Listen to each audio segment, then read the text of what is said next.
บัดนี้เป็นครั้งที่13ตรงกับวันที่13สิงหาคมพศ2569ข้าพเจ้าณัฐวงศ์พิรมเมืองรหัส657ขอเปล่งวาจาถวายแก้วเสียงสาธยายพุทธมนต์ถวายเป็นพุทธบูชาธรรมบูชาสังฆบูชาและเป็นอาจาริยบูชาแด่องค์หลวงปู่ทวดเหยียบน้ำพระเจิดและหลวงปู่ศิลาขอเทพเทวดาเจ้าทั้งหลายโปรดจงมาอนุโมทนาในการสวดสาธยายของข้าพเจ้านี้ขออนุภาพคุณพระรัตนตรัยครูบาอาจารย์และเทพเทวดาทั้งหลายโปรดจงบันดาลให้จิตของข้าพเจ้าเป็นสมาธิอันควรแก่การสวดสาธยายมนต์ต่อไปอรหังสัมมาสัมพุทโธภควาพุทธังภควันตังอภิวาเทมิสวากขาโตภควตาธัมโมธัมมังนัมสสามิสุปฏิปันโนภควโตสาวกสังโฆสังฆังนามามิบทสวดชุมนุมเทวดาสมันตาจักกาวาเรโสตราคาฉันตุเทวตาสัทธมังมุนิราชสสะสุนันตุสักขะมุขตังสัพเพกาเมจารุเปคิริสิการตเตจันตนิเขวิมาเนทิเตระเทจักขเมตารุวนาคหะเนเทหวัตุนิเขเต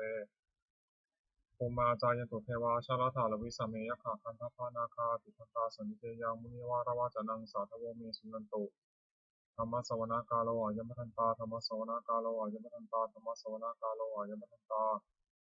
บทสวดนามการสิทธิคาถานะโมตัสสะภะคะวะโตอะระหะโตสัมมาสัมพุทธัสสะนะโมตัสสะภะคะวะโตอะระหะโตสัมมาสัมพุทธัสสะนะโมตัสสะภะคะวะโตอะระหะโตสัมมาสัมพุทธัสสะบทไตรสรณคมพุทธังสรณังคัจฉามิธัมมังสรณังคัจฉามิสังฆังสรณังคัจฉามิทุติยมปิพุทธังสรณังคัจฉามิทุติยมปิธัมมังสรณังคัจฉามิทุติยมปิสังฆังสรณังคัจฉามิตาติยมปิพุทธังสรณังคัจฉามิตาติยมปิธัมมังสรณังคัจฉามิตาติยมปิสังฆังสรณังคัจฉามิบทสวดสัจจะกิริยาคาถานาทิเมสรณังอัญญังพุทโธเมสรณังวรังเอเดนะสัจจวเชนะโสทิเมหตุสัมปทานาทิเมสรณังอัญญังธัมโมเมสรณังวรังเอเดนะสัจจวเชนะโสทิเมหตุสัมปทานาทิเมสรณังอัญญังสังโฆเมสรณังวรังเอเดนะสัจจวเชนะโสทิเมหตุสัมปทาคาถาพระพุทธเจ้า28พระองค์ตังเมสัทธิโกมังสุเรโสอะปานะภะสุสุติอะทะสิติปุวิสิเวปุโกกะโคนามามิหังบทสวดมหาสมัยสูตรเอวัมเมสุตังเอกังสมยังภควาสังเกสุวิหารติกัปปิตวัตถุสมิงมหาวเนมหาตาภิกขุสังเคนะสัพพิมัจจมะเตหิภิกขุสัตเตหิสัพพิเนวะอรหันเตหิทัสสะหิจาโลกาธาตุหิเทวตาเยภูเยนะสันนิติตาโหติภควตันทัสสะริยาภิกขุสังฆจจาตโขจตุนังสุทาวาสกายิกานังเทวานังเอตตะโหสิยังโหภควาสัพเพสุวิหารติกัปปิตวัตถุสมิงมหาวเนมหาตาภิกขุสังเคนะสัพพิมัจจมะเตหิภิกขุสัตเตหิสัพพิเนวะอรหันเตหิทัสสะหิจาโลกาธาตุหิเทวตาเยภูเยนะสันนิติตาโหติภควตังทัสสะริยาภิกขุสังฆจจญาณุนามายปิเยนะภควาเทตุปัสสังกามายมะปัสสังกามิตวาภควโตสันเตปเจทาทาภัสสยมติอัตโขตาเทวตาสัยทาปินามาภรวาปุริโสสัมมันติตังวาพังมสาริยภาษาริตังวาพังสัญชยเอวะเมวะสุภาวะเสสุเทวสุอัตตันตาภควโตปุระโตปตุระหังสุนัตโขตาเทวตาภควันตังอภิวาเทตวายกรรมตังอัตังสุเวกรรมตังทิตาโสเอกาเทวตาภควโตสันเตมุนัสสะกัมสีมหาสัมโยภวนัสมิงเทวกายาสมังคตาคัตมหิมังธรรมสัมยังทิตายิวาปราชิตาสันติตัตโขปราเทวตาภควโตสันเตมุนัสสะกัมสีตัตตาภิกขโวสมาทังสุจิตังอัตโนชุกรรมกังสุสารถิวาเนตานิทังเฮตวาอินทิยานิตังคันติวัติตาติตัตโขปราเทวตาภควโตสันเตมุนัสสะกัมสีเชตวะกีรังเชตวะบริทังอิทักขิลังโอหะจัมมะเมชาเตจารติสุทาวิมาลาจักขุมตาสุขุตาสุสุนคติตัตโขปราเทวตาภควโตสันเตมุนัสสะกัมสีเกจิปุตังสันนังคตาเสนเตขันติสันติยาปายทุมิปหายามนุสังหังเทวกายังปริปุเรสันติอัตโขภควาภิกขุอมันเตสีเยภูเยนะภิกขเวทัสสะสุโลกาตตุสุเทวตาสันนิตาโหติตถาคตังทัสสะนิยาภิกขุสังฆจจะเยปิเตภิกขเวโสติกัมมัทนังอรหันโตสัมมาสัมพุทธาเตสติภควันตานังเอกวรมัยเยวะเทวตาสันนิปติตาเอหิสงสัยสัพพิไมหังเอตาหิเยปิเตภิกขเวพุริสัตเตียนะคตมัทนังอรหันโตสัมมาสัมพุทธาเตสติภควันตานังเอกวรมัยเยวะเทวตาสันนิปติตาภวิสันติสายทัพพิไมหังเอตาหิอาทิปิสัมมิภิกขเวเทวะกายนังนามานิกิตายิสัมมิภิกขเวเทวะกายนังนามานิทัสสิสัมมิภิกขเวเทวะกายนังนามานิตังสุนัตถาสัตุกรรมมนัสสิกโรธาภาสิสัมมิติเอวามติติโกเตริโกภควโตปัจจสงภควาเอตโทจะสิโลกามนุกัสสามิยถาภิมาตทัสสิตาเยสตาคิริขัพลังปัญญาตาสมัญตาปุถุเสงวาสาลีนาลวหังสาภิสัมพุโนโอทาดัมวสาสุทธาวิปัสสนามนาวิลา ปิญโยปัจจสเตยตวาวเนกัปปิลวัตเวตโตอัมพิสัทธาสาวกเกสสเนรเตเทวกายาภิคตาเทวิชนะธรรมิโตเตจาตปะมะกรุงสุตวาพุสาตสนังเตสัพพะตุระหูยนังอมนุสานะสนังอภิเกสตามะนะเกสหสังนะตัสสะลิงสลังนิเกสาสนังอมนุสานะมะโสอภิเกนตามะทักคงทิสาสภาพุทธาหุงกัจจสตังเนยาวะวะกิตวานะจักขุมาตตวานะอนันตยิสัทธาสาวกเกสสเนรเตเทวกายาภิคตาเทวิชนะธรรมิโตเยวังกิตายิสามิทิระหิอนุภุโสสัตตสหัสสาวยะถาภูมากัปปิลวัฏวายทิมโตชุติมโตนวโตยสสิโนมุทัมมนาคัมปุนังสมิโยนังชะสหัสสาหิมวตายฐานะตอนนิโยทิมโตชุติมโตนวโตยสสิโนมุทัมมนาคัมปุนังสมิโยนังสาตาคิราติสหัสสายะขานะตอนนิโยทิมโตชุติมโตนวโตยสสิโนมุทัมมนาคัมปุนังสมิโยนังอิเจเตโสรัสสหัสสายะขานะตอนนิโยทิมโตชุติมโตนวโตยสสิโนมุทัมมนาคัมปุนังสมิโยนังเวสามิตาปัญจสตายะขานะตอนนิโยทิมโตชุติมโตนวโตยสสิโนมุทัมมนาคัมปุนังสมิโยนังกุมิโรราชาคันโกเวปุสานิเวสนังมิโยนังสัตตสังยัพนังมิจิปัสสิกุมิโรราชาคันโกสุภคัสมิโยนังปุริมันจัตติสังราชาทัตตาลโทสัสติคันทัพนาทิฏฐิมาราชายสัสสิโสบุตติตัสสาภาเวนธรรมนามหาภารายกิลโตชิติวันโตวันนวันโตสัสสิโนมธรรมนาอันกัมปิปุนังสมิโยนังทักขินันจัตติสังราชาวิรุณโหตปาสัสติกุมธนาทิฏฐิมหาราชายสัสสิโสบุตติตัสสาภาเวนธรรมนามหาภารายกิลโตชิติวันโตวันนวันโตสัสสิโนมธรรมนาอันกัมปิปุนังสมิโยนังมาชิมันจัตติสังราชาวิรุปโขภาษาสตินังคนังทิฏฐิมหาราชายสัสสิโสบุตติตัสสาภาเวพระหาโวอินทมนามหาภาลายกิมโตชติมโตวันนวโตสัสสิโนมธรรมนาอัตคัมปุโกนังสมิโมนังอุตารัญจักทิสังราชากุเวโรตปาสัสติยขานังอธิปติมหาราชายสัสสิโสปุตติตัสสาภาโวอินทมนามหาภาลายกิมโตชติมโตวันนวโตสัสสิโนมธรรมนาอัตคัมปุโกนังสมิโมนังปุริมาทิสังทัตตารัตโถทักขินาบุญหะโกปชิมินาวุปโขกุเวโรตังทิสานทัตตารุเตมหาราชาสมันตาจโรทิสาทัตตามนาอัตสุวันเอกปิลวัฏเวเตสัมมัญญาวิโนทัสสะอาคูวันจันิกาสถามัญญาปุตตุเวเตจิวิภูตาวิภูโตสหัสสะโกมเสโตจักอินุพันุนิคันุจักปนาโตปัญโยจักเทวสุโตสมาสริติตเสโนสกันทโพนาโรราชาชโนทโพ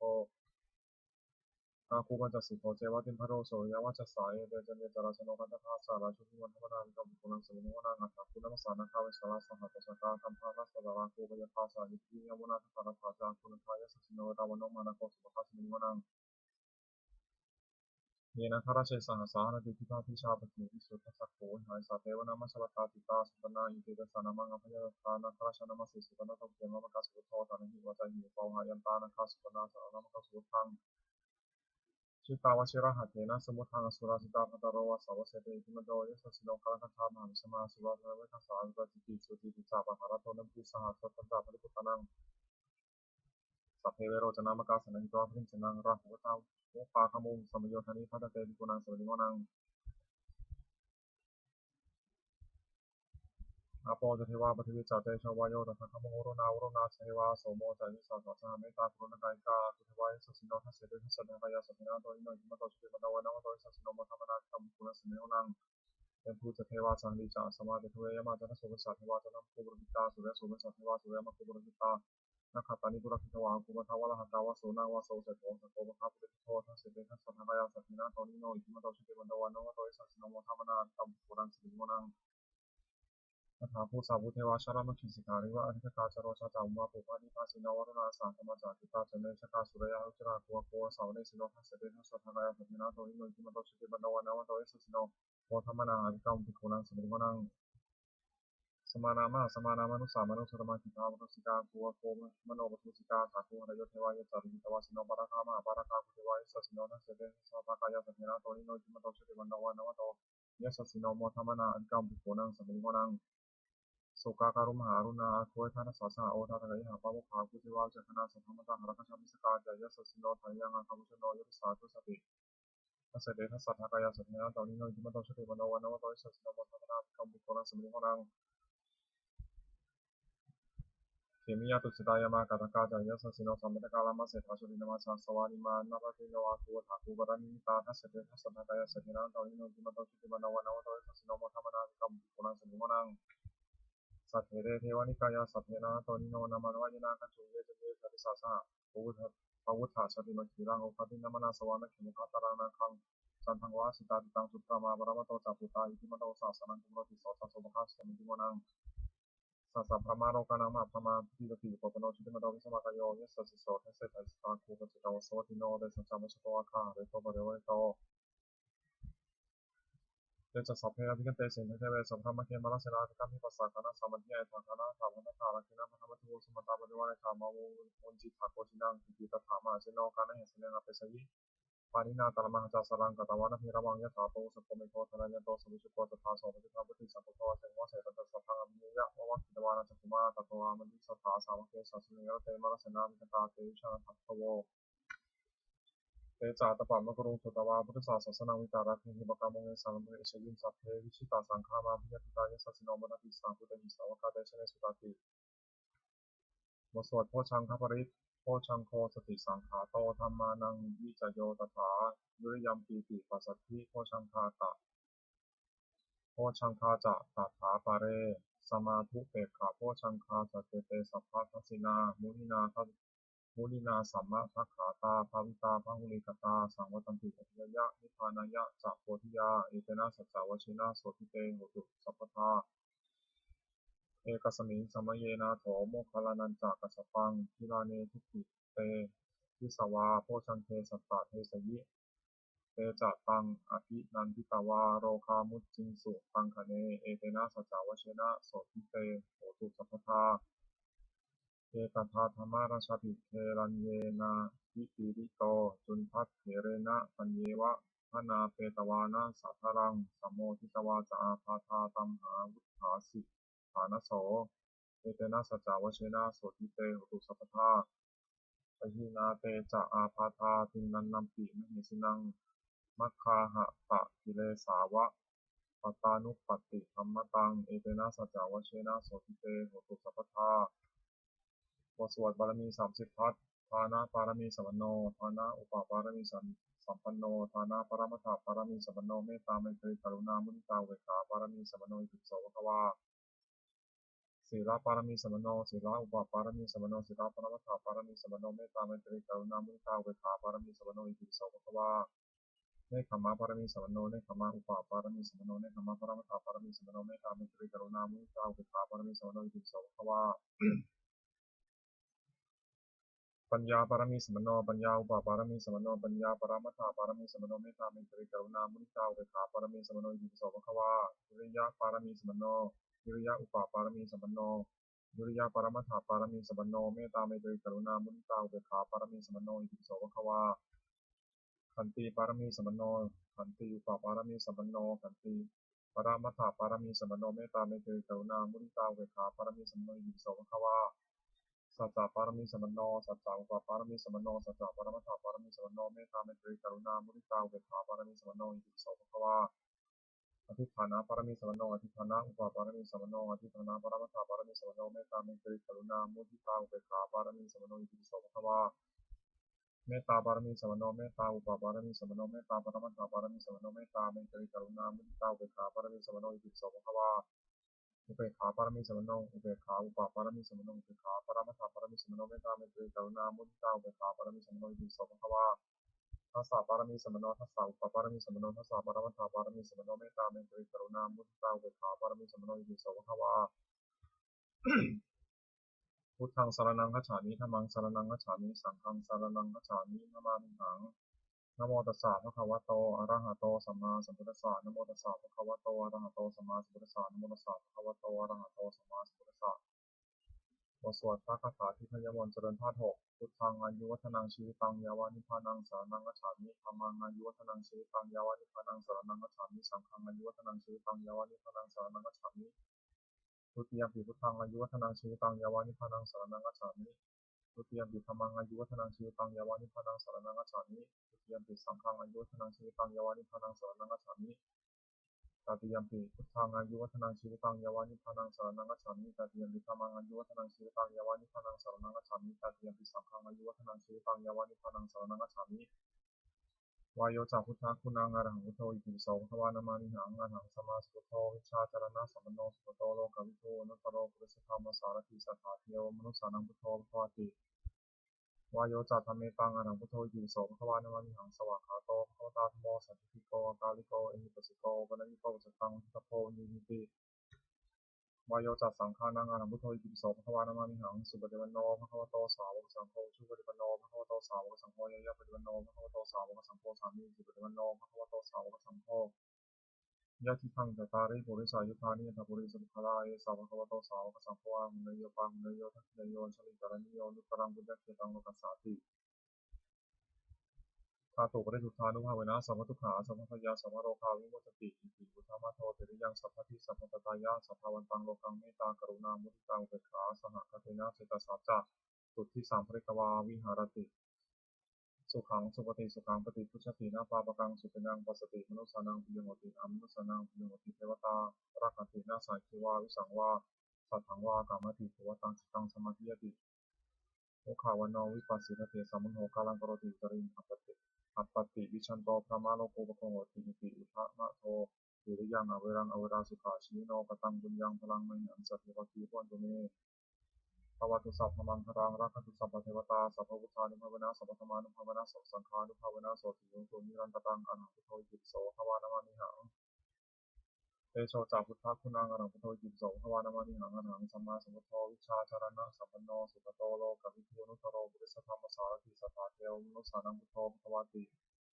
เตโชจัตถเมตังอรหังพุทโธอิติปิโสภควานามามิหังสวากขาโตภควตาธัมโมสันติโกอากาลิโกอิปัสสิโกปะนิโกปัสสตังวิทยาโพยินิติเตโชจัตสังฆานังอรหังพุทโธอิติปิโสภควานามามิหังสุปฏิปันโนภควโตสาวกสังโฆชุปฏิปันโนภควโตสาวกสังโฆยะยะปฏิปันโนภควโตสาวกสังโฆสามีจิปฏิปันโนภควโตสาวกสังโฆยะทิทังจตาริปุริสายุคานิทัพปุริสบุคลาเอสัพภวโตสาวกสังโฆอัมหุเนโยปังหุเนโยอัจฉริโยชลิกรณิโยนุตรังปุญญคิตังโลกัสสาติธาตุปริสุทธานุภาเวนะสัมมทุกขาสัมมพยาสัมมโรคาวิมุตติอิติอุทามาโทเถยังสัพพิสัพพตตายะสัพพวันตังโลกังเมตตากรุณามุทิตาอุเบกขาสหคเทนะเจตสัจจะสุทธิสามภริกวาวิหารติสุขังสุปฏิสุขังปฏิพุชตินาปาปกังสุปินังปัสสติมนุสสานังปิโยโหติอมนุสสานังปิโยโหติเทวตารักขันตินาสายชีวาวิสังวาสัทธังวากรรมติตัวตังจิตตังสมาธิยติมุขาวโนวิปัสสิทธิสัมมโนกาลังกโรติอุตริงอัปปติวิชันโตพระมาโลกุปโหติอิติอุทามาโทเตริยังอเวรังอเวราสุขาชีโนกตังบุญยังพลังมหิงสัพพิวกีวันตุเมภวตุสัพพมังครังรักขตุสัพพเทวตาสัพพพุทธานุภาเวนะสัพพธรรมานุภาเวนะสัพพสังฆานุภาเวนะโสติโยตุนิรันตรังอนังพุทโธอิติปิโสภควานามามิหังอาโปจาพุทธคุณังอนังพุทโธอิติปิโสภควานามามิหังอนังสัมมาสัมพุทโธวิชาจารณะสัมมโนสุขโตโลกาวิทูนุตตโรบุริสธรรมสารติสัทธาเทวมนุสสานังพุทโธภควติอาโปจัตถเมตังอนังพุทโธอิติปิโสภควานามามิหังสวากขาโตภควตาธัมโมสันติโกอากาลิโกอิปัสสิโกปะนิโกปัสสตังวิทิตาโพยินิติอาโปจัสสังฆานังอนังพุทโธอิติปิโสภควานามามิหังสุปฏิปันโนภควโตสาวกสังโฆชุปฏิปันโนภควโตสาวกสังโฆยะยะปฏิปันโนภควโตสาวกสังโฆสามีจิปฏิปันโนภควโตสาวกสังโฆยะทิทังจตาริปุริสายุคานิทัพปุริสบุคลาเยสัพพะโตสาวกสังโฆอังหุเนโยปังหุเนโยทัพพินโยอัญชลิกรณิโยนุตรังปุญญคิตังโลกัสสาติธาตุปริสุทธานุภาเวนะสัมปทุกขาสัมภพยาสัมภโรคาวิมุตติอิติอุทามาโทเถรยังสัพพทิสัพพตตายะสัพพวันตังโลกังเมตตากรุณามุทิตาอุเบกขาสหคเทนะเจตสัจจะสุทธิสามภริกวาวิหารติสุขังสุปฏิสุขังปฏิพุชตินาปาปกังสุตินังปัสสติมนุสสานังปิโยโหติอมนุสสานังปิโยโหติเทวตารักขันตินาสาชีวาวิสังวาสัทธังวากามติตัวตังจิตังสมาธิยติมุขาวโนวิปัสสิทธิสัมโนกาลังกโรติปริงอัปปติวิชันโตพระมาโลกุปโหติอิติอุทามาโทเตริยังอวรังอวราสุขาชีโนกตังบุญยังพลังมหิสัพเพวคีพันตุเมภวตุสัพพมังครังรักขุสัพพเทวตาสัพพอุทานุภาเวนะสัพพธรรมานุภาเวนะสัพพสังฆานุภาเวนะสัพพิโยตุนิยันตรังอรหังพุทโธอิติปิโสภควานามามิหังปฐวีจาพุทธคุณังอรหังพุทโธอิติปิโสภควานามามิหังอรหังสัมมาสัมพุทโธวิชาจารณะสัมมโนสุขโตโลกวิทูนุตโรบุริสธรรมสารติสัทธาเทวมนุสสานังพุทโธภควติปัทวิจัตถเมตังอรหังพุทโธอิติปิโสภควานามามิหังสวากขาโตภควตาธัมโมสันติโกอากาลิโกอิปัสสิโกปะนิโกปัสสตังวิทิตาโพยินิติปัทวิจัตสังฆานังอรหังพุทโธอิติปิโสภควานามามิหังสุปฏิปันโนภควโตสาวกสังโฆชุปฏิปันโนภควโตสาวกสังโฆยะยะปฏิปันโนภควโตสาวกสังโฆสามีจิปฏิปันโนภควโตสาวกสังโฆยะติทังจตาริปุริสายุคานิยถาปุริสบุคลายสัพพะโตสาวกสังโฆอังหุเนโยปังหุเนโยทัพพินโยอัญชลิกรณิโยตรังบุญญคิตังโลกัสสาติธาตุปริสุทธานุภาเวนะสัพพทุกขาสัพพะยาสัพพะโรคาวิมุตติอิติอุทา มัทโทติยังสัพพิสัมปตายาสัพพวันตังโลกังเมตตากรุณามุทิตาอุเบกขาสหคเตนะจิตตสัจจะสุทธิสังปริตวาวิหารติสุขังสุปฏิสุขังปฏิพุชตินาปาปกังสุตินังปัสสติมนุสสานังปิโยติอมนุสสานังปิโยติเทวตาระขันตินาสังอจิวาวิสังวาสัทธังวากรรมติตัวตังจิตังสมัจเยติมุขาวโนวิปัสสิทติสัมโนกังอันตรติตริงอปติวิชันโตพรหมาโลกุโหติอิติอุทามัทโทติยังอเวรังอเวราสุขาชีโนกตังปุญญังพลังไมหังสัพพิปคีวันตุเมภวตุสัพพมังคลังรักตุสัพพเทวตาสัพพพุทธานุภาเวนะสัพพธรรมานุภาเวนะสัพพสังฆานุภาเวนะโสติโนตุนิรันตรังอนังพุทโธอิติปิโสวัฏวานามามิหังอากาสาตพุทธคุณังอนังพุทโธอิติปิโสวัฏวานามามิหังอรหังสัมมาสัมพุทโธวิชาจารณะสัมมโนสุปโตโลกวิทูนุตตโรปุริสธรรมสารติสัทธาเทวมนุสสานังพุทโธพุทโธติอากาสาจัตถเมตังอนังพุทโธอิติปิโสวัฏวานามามิหังสวากขาโตวัตตาธโมสันติโกกาลิโกอิปัสสิโกปนัญญิโกจตังวิชาโพยิตินาคาสาจัสังฆานังอนังพุทโธอิติปิโสภควานามามิหังสุปฏิปันโนภควโตสาวกสังโฆชุปฏิปันโนภควโตสาวกสังโฆยะปฏิปันโนภควโตสาวกสังโฆสัมมิจิปฏิปันโนภควโตสาวกสังโฆยะทิทังจัตตาริปุริสายุคานิทัพปุริสุปคลายสัพพโตสาวกสังโฆอังุนโยปังุนโยทัพพิโยชติกานิโยนิตรังบุญญทิรังมกัสสาติอาตุปริสุทธานุภาเวนะสัพพุทธาสัพพยาสัพพะโลกามุตตันติอิติอุทามัทโทติยังสัพพิสัมปตายาสัพพวันตังโลกังเมตตากรุณามุทิตาอุเบกขาสหคเตนะเตตสัจจะสุทธิสังปริตวาวิหารติสุขังสุปฏิสุขังปฏิพุชตินะปาปกังสุตินังปัสสติมนุสสานังปิโยติอมนุสสานังปิโยติเทวตาระคันตินาสังชีวาวิสังวาสัทธังวาส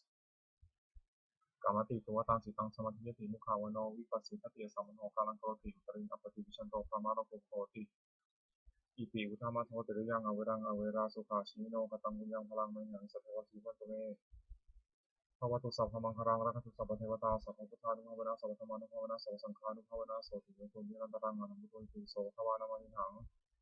วิญญาณัญจพุทธคุณังอนันตุโตอิติโสภวานามามิหังอนังสมาสุทโธวิชาธารณะสัมมโนสุปโตโลกวิทูนุตตโรปุริสธรรมสารติสัทธาเทวมนุสสานังพุทโธภควติวิญญาณัญจธรรมเมตังอนันตุโตอิติโสภวานามามิหังสวากขาโตภควตาธโมสันติโกอากาลิโกเอหิปัสสิโกโอปนัญญิโกปัจจตังวัฏฏิตโพวินิติวิญญาณัญจสังฆานังอนังพุทโธอิติปิโสภควานามามิหังสุปฏิปันโนภควโตสาวกสังโฆชุปฏิปันโนภควโตสาวกสังโฆยะปฏิปันโนภควโตสาวกสังโฆสามีจิปฏิปันโนภควโตสาวกสังโฆยะทิทังจตาริปุริสายุคานิทัพปุริสุปคลายสัพพะโตสาวกสังโฆอังุนโยปังุนโยทัพพินโยชติการณิโยนตรังบุญญทิตังโลกัสสาติอาตุปริสุทธานุภาเวนะสัพพุทธาสัพพยาสัพพะโลกาวิมุตติอิธามัทโทติยังสัพพิสัมปตายาสัมภวันตังโลกังเมตตากรุณามุทิตาอุเบกขาสหคเตนะเจตสัจจะสุทธิสัมปริตวาวิหารติสุขังสุปฏิสุขังปฏิพุชตินาปาปกังสุตินังปัสสติมนุสสานังปิโยติอมนุสสานังปิโยติเทวตาระคันตินาสังคีวาวิสังวาสัทธังวากรรมติตัวตังจิตังสมัญญติมุขาวโนวิปัสสิทติสัมมโนกรังกรติตริงอปติวิชันโตพระมาโรกุโหติอิติอุทามัทโทติยังอวรังอวราสุขาชีโนกตังบุญยังพลังไมหังสัพพะทีพรตุเมภวตุสัพพมังคลังรักตุสัพพเทวตาสัพพพุทธานุภาเวนะสัพพธรรมานุภาเวนะสัพพสังฆานุภาเวนะโสติโยตุนิรันตรังอหังพุทโธอิติปิโสภควานามามิหังบทสวดพาหุงมหากาพาหุงสหัสสมตินิมิตาสามุทันตังตีเมฆลังอุทิตโครัสเสนมารังทานาทิธรรมวิธินาชิตวามุนิโพตันเตชะสาทวตุเตชยมังคลานิมาราติเรกามพิโยชิตาสัพพารติงโกรัมปนาราวะกามัคคะมัทัตถยักขังขันติสุดพันตวิธินาชิตวามุนิโพตันเตชะสาทวตุเตชยมังคลานินาราคิริงคชาวรังอติมัตตภูตังภาวะคิจักกามัสสนีวสุทารุนันตังเมตตัมพุเสกวิธินาชิตวามุนิโพตันเตชะสาทวตุเตชยมังคลานิอุคิตตขะขมาติหัตถะสุทารุนันตังภาวันติโยชนะปะถังคุลิมาละวันตังอินทีวิสังคตามโนชิตวามุนิโพตันเตชะสาทวตุเตชยมังคลานิกตวานะกัตถมุทรังอิวะคัพพินิยาจินจายทุตภาวจานังชนากายมัชเชสันเตนะโสมวิธินาชิตานวามุนิโพตันเตชะสาทวตุเตชยมังคลานิสัจจังวิหายะมติสัจจะเก่าวาทะเกตุงวาทาพิโรปิตามานังอติอันทภูตังปัญญาปัตติปัชชลิโตชิตาวามุนิโพตันเตชะสาทวตุเตชยมังคลานินันโทปนันต พระพุชคังวิพุทังมหิทิงปุตเตนะเถระพุชเคนะธรรมาปายันโตอินทูปเทสาวิทินาชิตาวามุนินโทตันเตชะสาภวตุเตชยมังคลานิทุกขาอาทิตติพุชเคนะสุทัสสหัตถังธัมมังวิสุทธิชุตินิพพิภกาพิธานังญาณาคเทนะวิธินาชิตาวามุนินโทตันเตชะสาภวตุเตชยมังคลานิเอตาปิพุทธชยมังลักขอัตถคาถาโยวาจโนทินาทิเนสรเตมตันทีหิตวานาเนกะวิวิชานิจุปัตถวานิโมขังสุขังอธิธรรมายนโรสปัญโยเน มหาการุณิโกนาโถหิตายะสัพพะปรินังปุเรตวาบาริสัพพะปะโตสัมโมทิมุตตมังเอเตนะสัจจาวชนะโหตุเตชยมังคลังชยันโตภริยมุเนสักยานังนันทิวัฒโนเอวังตวังวิชโยหิชยสุชยมังคเลปราชิตบาลังเกสิเสปฏิวิโตคะเรปิสเกสัพพิธนังขัปโตสุวัฏติสุนัขตังสุมังคลังสุปภาตังสุหุติตังสุขโนสุมุตโตจาสุทังพระมาจาริสุพระทินังกายกรรมังวาจากรรมังปะทินังมโนกรรมังปะทิเตปะทินาปะทิญานิกตวานะรัพพะเถระทิเนภวตุสัพพมังคลังรักขุสัพพเทวตาสัพพุทธานุภเวนะสัทธาโสติภวันตุเตภวตุสัพพมังคลังรักขุสัพพเทวตาสัพพธรรมานุภเวนะสัทธาโสติภวันตุเตภวตุสัพพมังคลังรักขุสัพพเทวตาสัพพสังฆานุภเวนะสัทธาโสติภวันตุเตวสวดทวติงกะสากาลปาถะอาการ32ยังโขเมกายโยกายของเรานี้แลอุพังปาทาตาราเบื้องบนแต่ทินทัพขึ้นมาอโทเกสามัทกาเบื้องต่ำแต่ปลายผมลงไปตัตตาปาริยันโตมีหนังหยุดมิสุรอบโปโรนันปากรสาสุจิโนเต็มไปด้วยของไม่สะอาดมีประการต่างๆอัตถิกิมัสสมิงกายเยมีอยู่ในกายนี้เกสาคือผมทั้งหลายโลมาคือขนทั้งหลายนาขาคือเล็บทั้งหลายทันตาคือฟันทั้งหลายตาโจคือหนังมังสังคือเนื้อนาหารูคือเอ็นทั้งหลายอัตถิคือกระดูกทั้งหลายอัตถินิชังเยื่อในกระดูกวักกังม้ามหัตถยังหัวใจยักกนังตับกิโลมะกังผังผืดปีหากังไตปะภาสังปอดอันตังไส้ใหญ่อุปัตนังไส้น้อยอุทาริยังอาหารใหม่การิสังอาหารเก่ามัทธะเกมัทธะลุงคังเยื่อในสมองศีรษะปิดตังน้ำดีเสมหังน้ำเสลดปุกโพน้ำเหลืองโลหิตตังน้ำเลือดเสโทน้ำเหงื่อเมโทน้ำมันข้นอสูรน้ำตาวสาน้ำมันเหลวเขโลน้ำลายสิงคานิกาน้ำมูกรัสสิกาน้ำไข่ข้อมุตตังน้ำมูดเอวะมายังเมกายโยกายของเรานี้อย่างนี้อุทังปาทาตาลาวิบลแต่พิทักษ์ขึ้นมาอโทเกสามัทกาเบื้องต่ำแต่ปลายผมลงไปตัจจะปาริยันโตมีอย่างหุ้มอยู่เป็นที่สุดรอบโอโรนะนปากรสาวสัตอาสุติโนเต็มไปด้วยของไม่สะอาดมีประการต่างๆอย่างนี้แลบทสวดอภินหาปัจเจเวคณปาฐะชราธรรมหิชรังอนาติโตเรามีความแก่เป็นธรรมดาจะลงความแก่เป็นไม่ได้พยาธิธรรมหิพยาธิอนาติโตเรามีความเจ็บไข้เป็นธรรมดาจะลงความเจ็บไข้เป็นไม่ได้มรณะธรรมหิมรณังอนาติโตเรามีความตายเป็นธรรมดาจะลงความตายเป็นไม่ได้สัพเพหิเมหิหิมนาเป็นหินามภโวพินามภโวเราจากละเว้นไม่ต่างๆคือว่าเราจะต้องพัฒนาจากของรักของเจริญใจที่สิ้นไปกรรมสังคมหิธรรมะทายโทกรรมโยนิกรรมวัตถุกรรมะปฏิสารโนเรามีกรรมเป็นของตนมีกรรมเป็นผู้ให้ผลมีกรรมเป็นแดนเกิดมีกรรมเป็นผู้ติดตามมีกรรมเป็นที่พึ่งอาศัยยังกรรมังกริสานิกัลยาณังวาปาปกวาตัสสะทายโทพุสานิเราจะทำกรรมอันใดไว้เป็นบุญหรือเป็นบาปเราจะเป็นทายาทคือว่าจะได้รับผลของกรรมนั้นสืบไปเอวังอัมหิอิหังปัจเจกตับพังเราทั้งหลายจะพิจารณาอย่างทุกคนเถิดบทสวดพระเทกรตคาถาแปลตีตังนานวะข้ามายานาปฏิกังเขียนะตังบุคคลไม่ควรตามคิดถึงสิ่งที่ล่วงไปแล้วด้วยอะไรและไม่พึงพวงถึงสิ่งที่มาถึงยัตติตัมเป็นทีนันตังอัปปตัญจานะตังสิ่งใดดีก็รับไปแล้วสิ่งใดนั้นก็ยังไม่มาปัจจุบันนันจะโยธรรมังตถาตถาวิปัสสติสังกังอสัพพะตังวิธรรมนุครูเยผู้ใดเห็นธรรมมันเกิดขึ้นเฉพาะหน้าในที่นั้นเนี่ยจัดแจ้งไม่งอนเงี้ยความคันของครอบครัวในการเช่นนั้นไว้อาเชวะคิดสามาตับปังโกชัญญามรณังสุเวความเพียรมีกิจที่ทำในใครจะดูความตายในพรุ่งนี้นะที่เราสังขารเดนะมาเสนาพุทธลาเพราะการถักเทียมต่อมัจจุราชซึ่งมีเสียงมากย่อมไม่มีสำหรับเราเอวังวิหาริมาตาปินังพระตังไม่ต้องตั้งเวทีกระโตติสัตโตจิตเดนิมุนีผู้สงบย่อมเก่าด้วยผู้มีความเพียรอยู่เช่นนั้นไม่ติดค้างทั้งกลางวันกลางคืนว่าผู้เป็นอยู่ในเพียงราตรีเดียวก็น่าชมบทสวดเมตตายังจิตคาถาในเมตตาแบบฉบับเฉพาะของหลวงปู่ชอบธนสโมยังจิกุสลังกัมมังสัพพิกเตหิกตังบุญยังโนอนุโมทันตุสุนันตุเทเยเทวาสิงห์เทพตาทิคายุกาสังฆตุสุจิตังตุทุกขาปมุจจตุ มาตาปิตาสุจิตังหุตุตุขาภูมิจตุสัพเพยติกาสุจิตังหุตุตุขาภูมิจตุสัพเพยติกาสุจิตังหุตุตุขาภูมิจตุสัพเพปิสาสเวคาสัพเพเวตาสุจิตังหุตุตุขาภูมิจตุสัพเพอาจาริยุปัชฌยสุจิตังหุตุตุขาภูมิจตุสัพเพนัคตาสุจิตังหุตุตุขาภูมิจตุสัพเพเทวาสุจิตังหุตุตุขาภูมิจตุสัพเพสามัติยังสมิชันโตปฏิฆานาคาถายาเทวตาสันติวิหาราวสินิจุเปงคะเรพุทธิคะเรตันติยิตาธรรมะทะเนนะโหตุวิชิตาโสติงโตรเนธาวิหารามันทะเรเทราจมชานวกาจริโตสารามิกาธนามติวสกาคามาจริสานิธรรมจิสาราสปานุพุตาสุตามุตเตสาผู้ชายวิจารทัสสมวาสังเสริญตาธโมปริการนิยนิการธโมนังปฏิจเตสติทิทัสสะกโรติสักยัง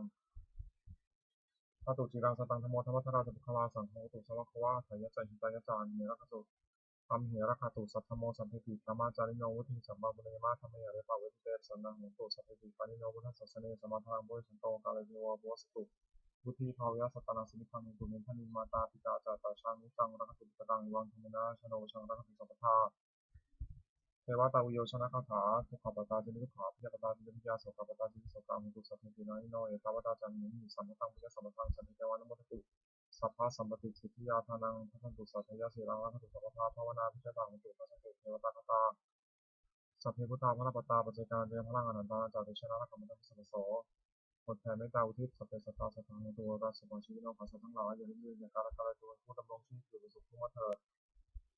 สตังบุญยังพลังไม่เห็นสัพเพทิพันตุเตขอสัตว์ทั้งหลายจงได้สวยผลบุญทุกเจ้าได้บำเพ็ญด้วยกายวาจาใจเรานั้นเถิด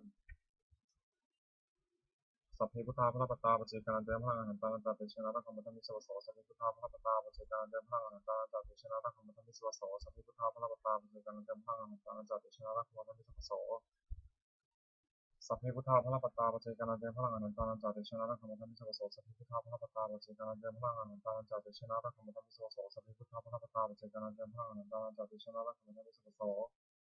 โสสัพเพพุทธาพระปตาปัจเจการเตมพลังอนันตาจากเดชนะรักขมันตังมิสวโสสัพเพพุทธาพระปตาปัจเจการเตมพลังอนันตาจากเดชนะรักขมันตังมิสวโสสัพเพพุทธาพระปตาปัจเจการเตมพลังอนันตาจากเดชนะรักขมันตังมิสวโสบทสวดบูชาหลวงปู่ทวดนะโมพุทธัสสะโตคันธมิยะกิปะคะวานะโมพุทธัสสะโตคันธมิยะกิปะคะวานะโมพุทธัสสะโตคันธมิยะกิปะคะวาสุมังคลคาถาโหตุสัพพังสุมังครังรักขุสัพพเทวตาสัพพุทธานุโมทนาโสติโหตุญาณตรังโหตุสัพพังสุมังครังรักขุสัพพเทวตาสัพพธรรมานุโมทนาโสติโหตุญาณตรังโหตุสัพพังสุมังครังรักขุสัพพเทวตาสัพพสังฆานุภาเวนะโสติโหตุญาณตรังขออานิสงส์แห่งผลบุญกุศลนั้นเกิดจากการสวดสรรเสริญคุณพระรัตนตรัยพร้อมทั้งการเจริญพระพุทธมนต์และพระคาถาเหล่านี้ขอจงเป็นพละวะปัจจัยให้องค์หลวงปู่ศิลาสิริจันโทมีพระแข็งแรงปราศจากโรคภัยไข้เจ็บทั้งปวงเจริญอายุยืนนานจนล้มโพล้มไซให้กับบรรดาศิษย์พุทธศาสนิกชนเป็นหลักชัยให้พระพุทธศาสนาประกาศเท่านานและขออานิสงส์นี้จงบังเกิดเป็นสัพพะสิริมงคลแก่ข้าพเจ้าแก่ข้าตลอดถึงสัตว์ทุกโศกโรคภัยอันตรายทั้งปวงให้มีแหล่งรายได้ให้มีแหล่งที่มาของรายได้อันสุจริตมั่นคงให้เหลือกินเหลือใช้คำว่าไม่มีอดอยากยากจนขอให้ได้ถึงข้าพเจ้าขอให้ข้าพเจ้ามีสมาธิที่ตั้งมั่นในพระธรรมคำสอนในองค์สมเด็จพระสัมมาสัมพุทธเจ้าดำรงอยู่ในความดีงามตลอดกาลนานอีกทั้งขอให้เทพเทวดาทั้งหลายได้อนุโมทนาสาธุการในบุญกุศลนี้เมื่ออนุโมทนาแล้วโปรดประสิทธิ์ประสาทพรและอนุภาพความศักดิ์สิทธิ์ประสิทธิมงคลหลวงปู่ทวดเทพเศรษฐีหลวงปู่ทวดเปิดโลกหลวงปู่ศิลามนต์มหายานหลวงปู่ศิลาหลวงปู่ถึงมงคลทั้งปวงที่ศักดิ์สิทธิ์นั้นเลยจะสร้างขึ้นให้เปลี่ยนด้วยพุทธานุภาพเทวานุภาพและฤทธานุภาพอันศักดิ์สิทธิ์อันไว้ผลนี้สิริมงคลแก่ที่ข้าพเจ้าและผู้ชาติทุกประการเทอญ